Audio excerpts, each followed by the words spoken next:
Class 10 রা কিভাবে grammar practice করবে, কিভাবে তোমাদের গ্রামার প্র্যাকটিস করা উচিত, আর কোন ভুলগুলো আমরা করি। আমরা যে ভুলগুলো করি, প্রথম গ্রামারে এক গাদা গাদা রুলস শিখি। অবশ্যই রুলস শেখার প্রয়োজন, কিন্তু এই মুহূর্তে দাঁড়িয়ে রুলস যদি শিখি শুধু, তাহলে ভালো গ্রামার করতে পারবো না। এখন কি করব, প্র্যাকটিস করতে করতে শিখবো। আজকে চ্যালেঞ্জ করছি, এখানে যতগুলো গ্রামার আছে ততগুলো গ্রামার প্রত্যেকে পারবে, প্রত্যেকে একেবারে মুখস্থ হয়ে যাবে। স্যার আপনি গ্রামার মুখস্থ করতে বলছেন, উপায় উপায় কি? অঙ্ক করতে করতে মুখস্থ হয়ে যায় না, হয় কি না? তাহলে এইভাবেই, তাই আমি কি হ্যাঁ করে আবৃত্তি করব? দেখো ইজিলি। চলো প্রথমে দেখি, আমরা তো জানি গ্রামার থাকে কত নাম্বার? 12 নাম্বার। এপি কত? 3। ভিএফ কত? 3। ডিডি কত? 3। আর তোমার পিভি কত? 3। টোটাল কত? 12। ওমা, এগুলো হচ্ছে আর্টিকেল প্রেপোজিশন 3 নাম্বার, ভার্বের formation 3 number, dual directed 3 number, phrasal verb 3 number. দেখি আমরা পারি কিনা। 40 years ago, 40 বছর আগে, I had to go to London. আমাকে কোথায় যেতে হয়েছিল? লন্ডনে যেতে হয়েছিল। আচ্ছা, এইটা দিয়ে বুঝিয়ে দিয়েছে এটা পাস্ট টেন্সে আছে। ডিউরিং মাই, বলো। দেখো এইখানেই তোমাদেরকে আমি ভেবাচাকা খাইয়ে দিলাম। যেই তোমরা ভেবেছো এটা পাস্ট টেন্সে আছে, তাহলে এটা তো স্টেড হবে না, এটা স্টে হবে। ডিউরিং মাই স্টে, স্টে একটা নাউন, আমার থাকার অবস্থায়। Stay, during my stay I, এবার past tense, had experience which I can not forget till now, যেটা আমি ভুলতে পারবো না আজও পর্যন্ত। কঠিন কিছু আছে কি? এই 3টে মনে রাখা কি ভীষণ কঠিন? ওমা খুব কঠিন। এর পরেরটায় আসি, অনলি ফিউ, মনে রাখো ফিউর আগে এ ফিউ, অল্প সংখ্যক স্টুডেন্টরা ক্যান অ্যাটেন্ড অনলাইন ক্লাসেস। অল্প সংখ্যক স্টুডেন্টরা কি অ্যাটেন্ড করতে পারে? অনলাইন ক্লাস অ্যাটেন্ড করতে পারে। কোথায়? In rural areas. কোথায়? গ্রাম্য এলাকায়। ডিউর এরপরে কি সবাই জানে? টু। কিসের জন্য তারা পারে না? পুয়ার ইন্টারনেট কানেকশন, মানে খারাপ ইন্টারনেট ব্যবস্থার জন্য। ওমা পারবো না। কোথায়? গ্রামে। তার জন্য কি হয়েছে? ইন। ডিউর পরে টু হয়, আর এখানে এ ফিউ হয়। আমরা জানি ফিউ মানে কিছু, আ ফিউ মানে এর থেকেও কম, দা ফিউ মানে না এর বরাবর। কি বললাম? আবারও বলছি, ফিউ, ফিউ মানে কি? কিছু।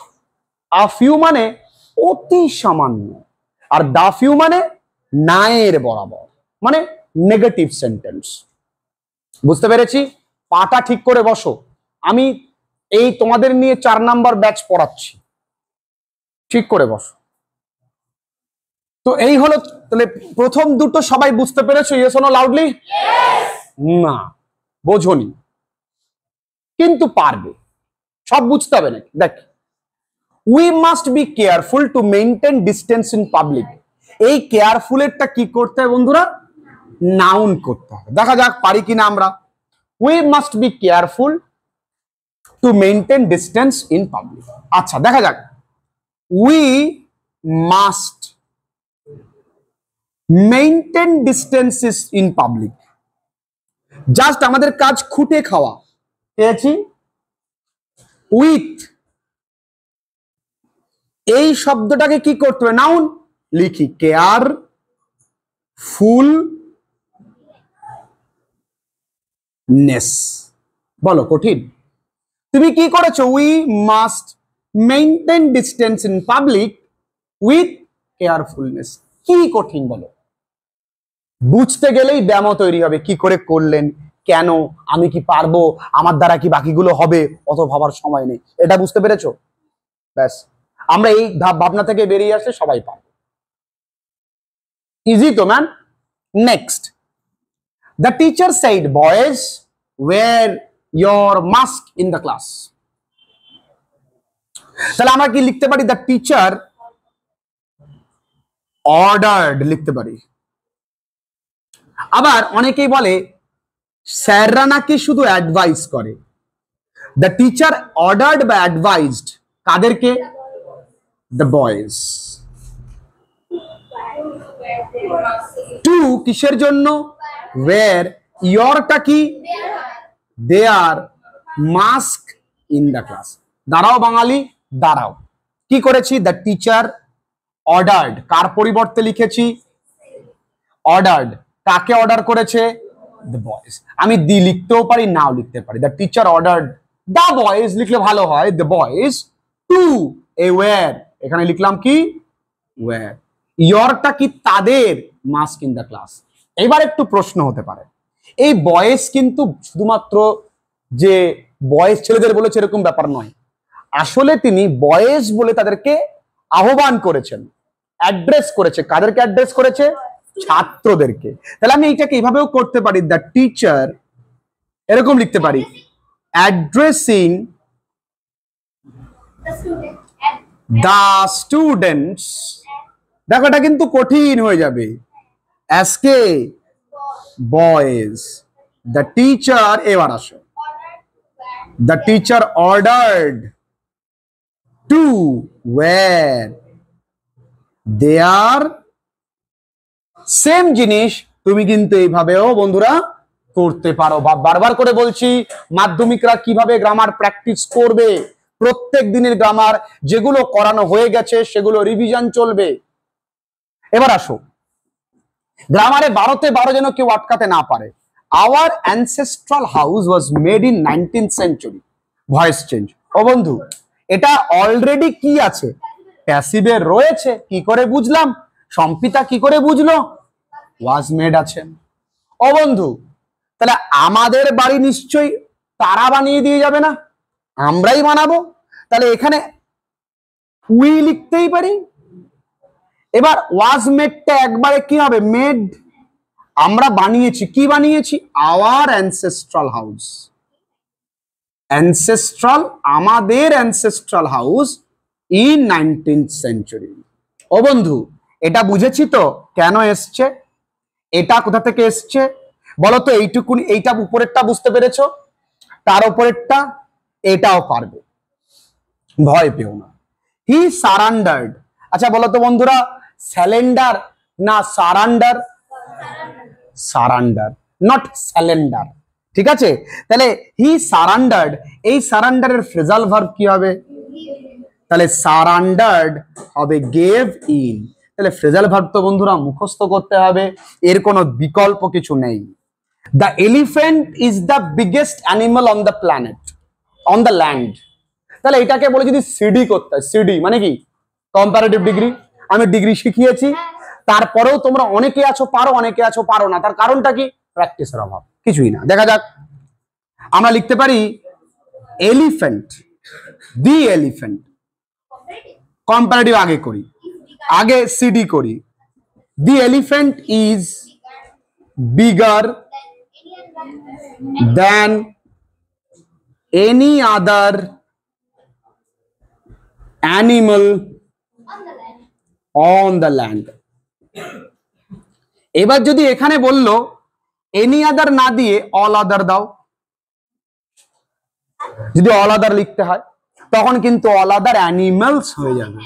মনে রাখবে, এনি আদার থাকলে একজন, অল আদার থাকলে বহু বচন। আর যদি এটা আমরা পিডি করি, no other, no other animal is as big as the elephant on the land. Very easy man, very easy. আমার বোদ্ধা কথা এটাই বোঝানোর উদ্দেশ্য যে বাবুরা তোমরা কিন্তু আগে ভালো করে মাথায় রাখো যে আমরা যে সেটটা প্র্যাকটিস করব সেই সেট যেন বুঝে বুঝে করি আর যেন মুখস্থ হয়ে যায়। কারণ আমরা এখন, হ্যাঁ এবার তুমি তোমার প্রয়োজনের তাগিদে, ইস না আমি ডিগ্রি চেঞ্জটা পারছি না, প্রয়োজনের তাগিদে তুমি শেখো একবার, যে স্যার কি করে শিখিয়েছিল আমার তো সেটা জানা নেই, ভুলে গেছি, আবার তো স্যারকে এখন বলতে পারবো না। তো আমি খেতে বসে বসে একবার স্যারের ডিগ্রি চেঞ্জের ভিডিওটা দেখে নিতেই পারি, বা আমার কাছে খাতা রয়েছে, খাতায় দেখে নিতেই পারি। শুধু আমার ভিডিও দেখতে হবে কেন, অনেক স্যাররা ভালো ভালো ভাবে ডিগ্রি করি, তাদেরটা দেখো। আমি কেন আমারটা বলছি, তোমার রিলেট করতে পারবে, তোমার শেখানোর সঙ্গে তুমি যেভাবে শিখেছো তার সঙ্গে রিলেট করতে পারবে। তুমি মনে করছো না আমি একবার ন্যারেশন চেঞ্জার দেখলে তোমার তাগিদ অনুযায়ী তুমি দৌড়বে। এবার এতদিন তোমাকে ঠেলা মেরে তাড়িয়েছি, এবার তুমি তোমার তাগিদ অনুযায়ী চলবে। দেখো সিনোনিমস, ডমিনেট। এই ডমিনেট করা মানে কি জানো? প্রতিহত করা, থামানো, হারানো। এটাকে বলতে পারি আমি সাবজুগেট। কি বলতে পারি? সাবজুগেট। এই দুটো মনে রাখবে। এ কি করে মনে রাখবো স্যার? মুখস্থ করতে হবে। তাহলে ডমিনেট, সাবজুগেট। ডমিনোস, সাবজুগোস। Dominate, subjugate. Dominate, subjugate. Dominate. একটা শব্দ আছে, সেই শব্দটা হচ্ছে সাইনিশিওর। কি বললাম? সাইনিশিওর। সাইনিশিওর মানে হচ্ছে কর্মভারহীন ব্যক্তি, মানে যার কোনো কাজ নেই। এ কি করে মনে রাখবো? কি করে মনে রাখবো? দেখো, পাপেই তোমার মুক্তি। সাইন মানে সিন ই কিওর। পাপেই তোমার মুক্তি, সিনি কিওর। সিনি কিওর। পাপ মানে সিন, ই কিওর, পাপেই মুক্তি। বুঝলে? আচ্ছা, পেরিস্ট। পেরিস্ট মানে কি? ডায়েড। পেরিস্ট মানে কি? ডায়েড। পাস্ট আওয়ে। মুখস্থ করতে হবে। ও বন্ধু, ডমিনেট আরেকবার বলি। Dominate, dominate. মন থেকে কিন্তু বলছো না। ডমিনেট, হ্যাঁ। পেরিশ, ডায়েড বা এখানে গল্প আছে। আচ্ছা, ডায়েড আর ডেডের মধ্যে তফাৎ কি? এটা ভার্ব, এটা নাউন। এটা ভার্ব, এটা ইন্টেন্স, তীব্র। ইন্টেন্স মানে কি? তীব্র। তাহলে কি? সিভিয়ার। সিভিয়ার মানেও কি? তীব্র। ইন্টেন্স মানেও তীব্র, সিভিয়ার মানেও তীব্র। আচ্ছা, ফরলোর্ন। ফরলোর্ন মানে পিটিয়েবল, করুণাময়। ফরলোর্ন মানে কি? পিটিয়েবল বা করুণাময়। ঠিক আছে? পিটিয়েবল করব না, পিটিয়েবল। তাহলে ফরলোর্ন মানে পিটিয়েবল। দেখো আমি কি কি বোঝালাম, যে মাধ্যমিকের ছেলে মেয়েরা গ্রামার প্র্যাকটিস করবে বেশি করে। এখন আর নিয়মে যাবে না, তোমার তাগিদ অনুযায়ী তুমি নিয়মটা দেখে নেবে, শিখে নেবে, কিন্তু প্র্যাকটিসটা রেগুলার করতে হবে। আর কি? শব্দ নতুন নতুন করে, যেমন আজকে আমি 4টে শব্দ আলোচনা করলাম, এবার প্রত্যেকদিন কিন্তু আলোচনা করব। ক্লিয়ার? ক্লিয়ার হয়েছে? এবার আমরা লেখা শেখার দিকে যাব। ঠিক।